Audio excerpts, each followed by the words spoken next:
Bonjour à tous. Dans cette vidéo, on va corriger un devoir sur les suites géométriques. Alors avant de commencer cette vidéo, je tiens à vous préciser que le sujet qu'on va étudier est forcément inspiré du sujet que je suis en train de vous montrer qui est tiré du livre scolaire.fr. Donc rendons à César ce qui est à César. Si vous voulez le sujet original, vous irez voir sur le livre scolaire.fr le sujet que je suis en train de vous montrer actuellement. Pour le sujet qu'on corrige, c'est celui-ci. Il y a quelques petites modifications par rapport au sujet original. On va voir de quoi il en retourne. On est sur une étude sur les émissions de gaz à effet de serre dans une ville de 1000 habitants. Donc cette étude montre que chaque habitant de cette ville a émis en moyenne une masse de 12,3 tonnes de CO2 en 2021. La ville, elle voit sa population augmenter de 2,5% par an. Et dans le cadre d'une politique de développement durable, le maire de la ville fixe comme objectif que la masse totale de CO2 émise entre 2021 et 2040 soit inférieure à 150 000 tonnes. Et le maire y prévoit qu'une diminution de 4% par an des émissions de CO2 par habitant permettra d'atteindre son objectif. Donc forcément, première partie du devoir, une problématique, est-ce que la prévision du maire permettra d'atteindre les objectifs ? Donc ça c'est le début et le gros morceau du sujet, puisque la deuxième problématique intervient juste en toute fin et sera beaucoup plus accessible et on verra ça en temps voulu. Donc cette première partie de devoir est assez classique pour un devoir sur les suites, en tout cas pour le début. Il y aura quelques petites particularités, mais on va voir ça tout en corrigeant les différentes questions. Donc on est parti pour la première question, calculer en tonnes la masse totale de CO2 émise en 2021 dans cette ville. Bien là, tout simplement, on a la masse émise par habitant, on a 1000 habitants dans la ville, donc 12,3 fois 1000, 12 300, donc la masse totale de CO2 émise en 2021 dans cette ville est de 12 300 tonnes. Une question d'appropriation, somme toute assez facile. Le plus difficile là-dedans était de lire l'énoncé, ce qui normalement est à la portée de tout élève de terminale. Même chose pour la deuxième question, calculer le nombre d'habitants de cette ville en 2022, donc sachant que ça augmente de 2,5% par an, donc on a la formule d'augmentation en pourcentage que normalement au niveau terminal vous connaissez depuis quelques années. Donc du coup on trouve 1025 habitants dans la ville en 2022. Donc là encore c'est question qui n'est pas très difficile, on est sur de l'appropriation, il est vraiment important que ce genre de questions vous ne passiez pas à côté. Ensuite, en supposant que l'objectif de diminution de 4% sera atteint, calculer en tonnes la masse totale de CO2 émise en 2022 dans cette ville. Question là était légèrement plus difficile. Donc on avait déjà la diminution de 4% pour les émissions par habitant à calculer. Donc on trouvait environ 11,8 et ensuite on multipliait donc la nouvelle masse émise par habitant en 2022 par le nombre d'habitants en 2022 qu'on avait calculé en question précédente et on trouvait 12 095. Donc on est sur une valeur approchée puisqu'on a fait des arrondis. J'insiste bien là-dessus. Vous verrez pourquoi très bientôt. Ensuite, question 4, comparer les résultats des deux années 2021 et 2022. Donc la comparaison elle est très simple, les émissions de CO2 en 2022 sont un peu plus faibles. Forcément, puisque on a trouvé pour 2022 12 095 tonnes, alors qu'on avait trouvé du 12 300 tonnes pour 2021.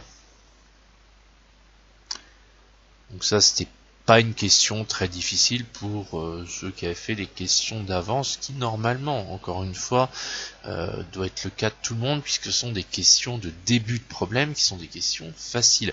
J'insiste bien là-dessus, si vous n'arrivez pas à faire ces questions-là, il faut réviser et revoir toutes les notions des années précédentes.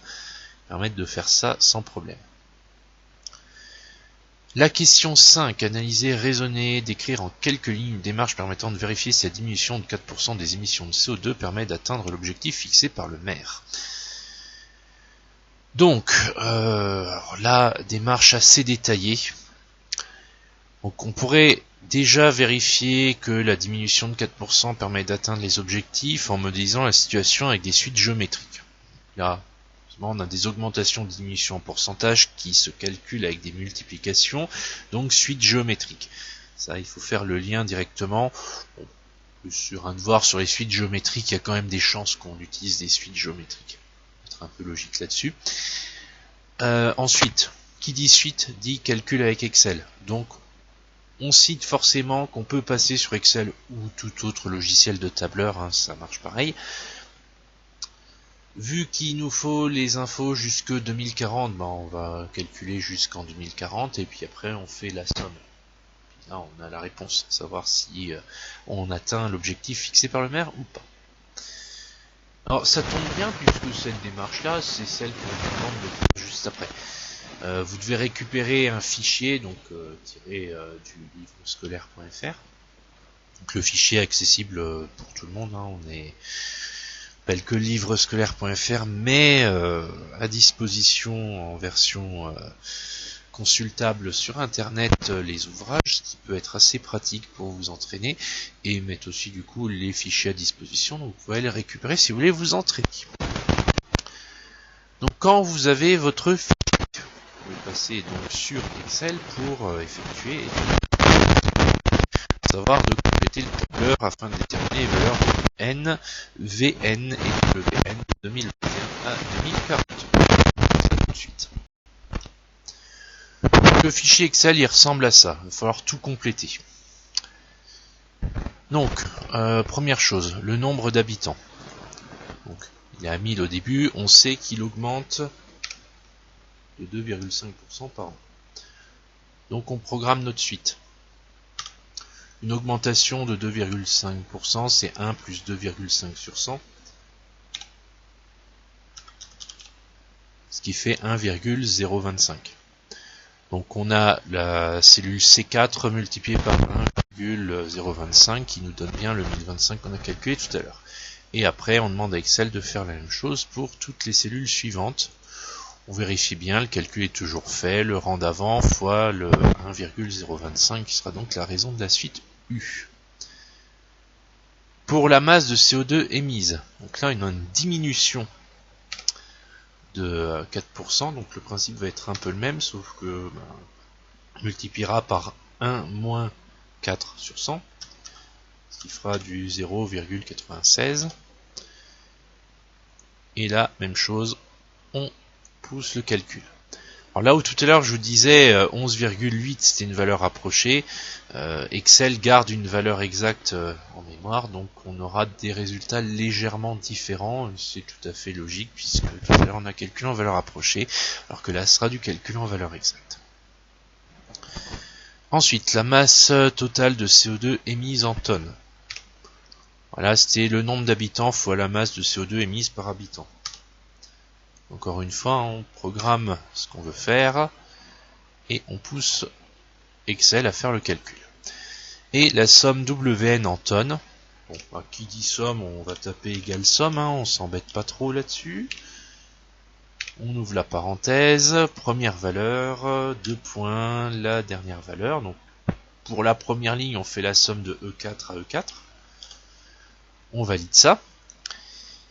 Ici, je reviens sur ma formule. Je veux toujours commencer de 4. Donc, je vais mettre le symbole $ avant le 4 pour le premier. Par contre, le deuxième, on veut que ça progresse de ligne en ligne. Donc, on va le laisser tranquille. On va utiliser la fonction habituelle pour recopier les valeurs, les formules. Et on vérifie bien que de ligne en ligne, on a bien la E4 qui reste la même. Par contre, Excel a changé automatiquement ma formule pour que on fasse la somme jusque la bonne cellule E qui va bien. Donc là, on a bien le calcul qui se fait, on a complété le tableau, on est content, on a fait notre boulot sur Excel. Maintenant, il va falloir exploiter tout ça pour arriver aux réponses que l'on cherche à avoir.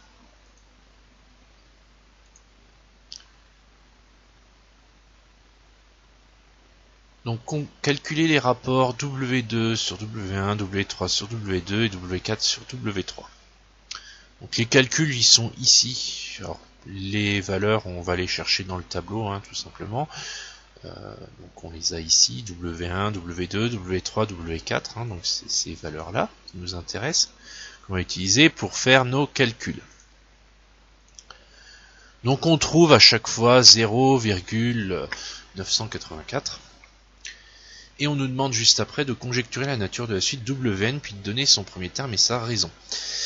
Alors ces calculs de rapport, normalement, ça doit faire un peu tilt, puisque c'est la façon de déterminer si on a une suite géométrique, et surtout de déterminer la raison. Donc là on est sur de la conjecture, puisqu'on n'apporte pas une preuve formelle, on ne fait pas calcul de rapport jusqu'au bout du tableau, hein, sinon ça prend beaucoup de temps. On le fait sur 3 rapports, on voit qu'on trouve toujours la même chose, donc on va émettre une conjecture, penser que vu qu'au début c'est comme ça, on peut penser que ça sera pareil tout le temps, et du coup on va conjecturer que c'est une suite géométrique de premier terme W1 égale 12300, ça c'est pas trop dur à trouver, et la raison c'est le résultat du rapport W2 sur W1 ou W3 sur W2 ou W4 sur W3. Donc c'était une des questions les plus délicates, on va dire, puisqu'il fallait bien se rappeler comment on faisait pour déterminer si une suite était géométrique et en apporter une preuve ou une conjecture par le calcul. Donc là j'insiste bien, c'est une conjecture parce qu'on ne calcule pas ce rapport-là pour l'ensemble des termes de la suite.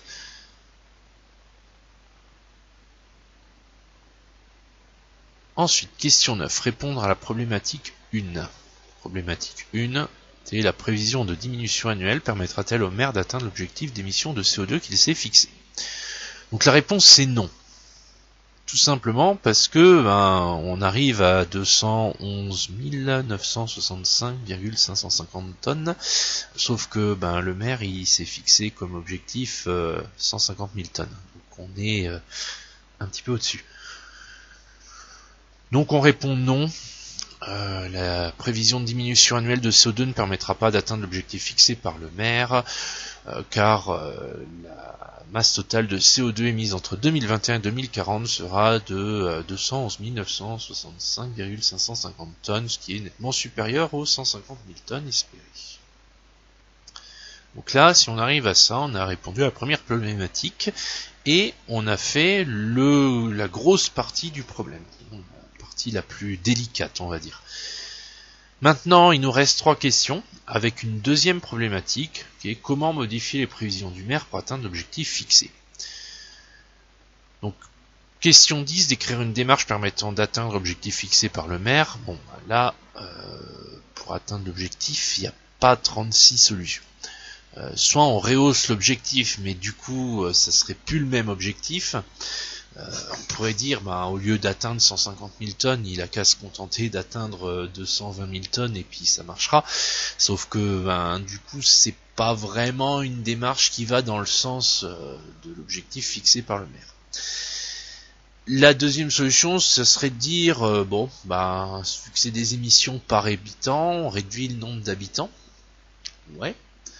Réduire le nombre d'habitants, ça veut dire virer des gens de la ville ou les exterminer, donc c'est pas très sympathique pour les personnes. Donc on va se rabattre sur la dernière solution, qui sera donc le seul moyen acceptable d'atteindre les objectifs fixés, ce sera de réduire davantage les émissions de CO2.